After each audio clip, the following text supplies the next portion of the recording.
कांग्रेस की पहली सूची में एक नाम है जिसे लेकर बहुत ज़्यादा संशय था। संशय उसकी प्रतिभा को लेकर नहीं था, समीकरणों को लेकर था। वो नाम है पीसीसी चीफ दीपक बैज।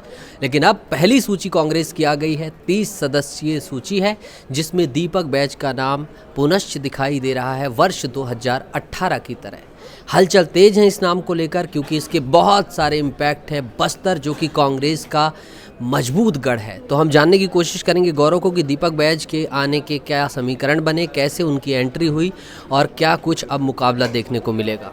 देखिए, बस्तर से दीपक बैज को लड़ाने की सबसे बड़ी वजह तो ये है कि मोदी लहर में भी चुनाव जीतने में लोकसभा का सफल हुए थे, तो बस्तर के न सिर्फ चित्रकूट बल्कि अन्य विधानसभा क्षेत्रों में भी दीपक बैज का प्रभाव है और उस प्रभाव को कांग्रेस पार्टी कहीं ना कहीं उपयोग करना चाहती, क्योंकि कुछ सीटें बस्तर की ऐसी मानी गई जो कमज़ोर है।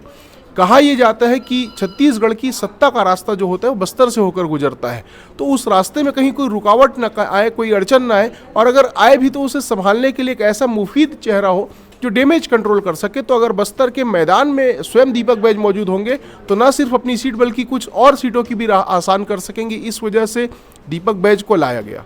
एक चीज़ और गौरव समझ में मुझे जो मेरी सेंस कह रही है, डॉक्टर रमन सिंह राजनांदगांव से हैं, उनके विरुद्ध देवांगन जी को ले जाया गया है। एक तरफ वहाँ माहौल बनेगा, बस्तर में दीपक बैज जैसा चेहरा जब आएगा जिसको लेकर बहुत ज़ोर शोर से प्रसारित किया गया था जब वो अध्यक्ष बने थे कि एक बस्तर के लिए न्याय की बात की गई थी, तो कहीं ना कहीं दीपक बैज के पहले चरण में जो प्रत्याशी उसमें भी इम्पैक्ट होगा, एक नई लहर सी भी बन सकती है।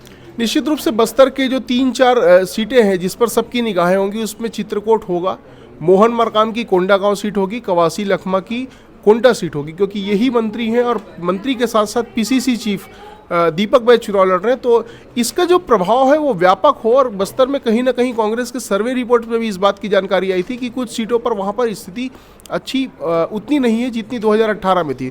ऐसे में दीपक बैज बहुत हद तक कि उसे बदलने में, उसे डैमेज कंट्रोल करने में कामयाब रहेंगे, इस आशय के साथ वहाँ पर टिकट दिया गया। हालांकि वो लड़े या लड़वाएं इस बात को लेकर संशय की स्थिति थी, लेकिन अंत में पार्टी ने उनके मन को मानते हुए निर्णय लिया कि वो वहाँ पर चुनाव प्रचार भी करें, साथ ही साथ अन्य सीटों में भी अपना प्रचार अभियान चलाएं। ठीक है, तो संशय की स्थिति थी लेकिन संशय खत्म करके कांग्रेस ने दीपक बैज को उतारा। ऐसे ही संशय खत्म करके आप वीडियो को शेयर करिए, लाइक करिए, कमेंट करिए, शेयर करिए। Thank you so much.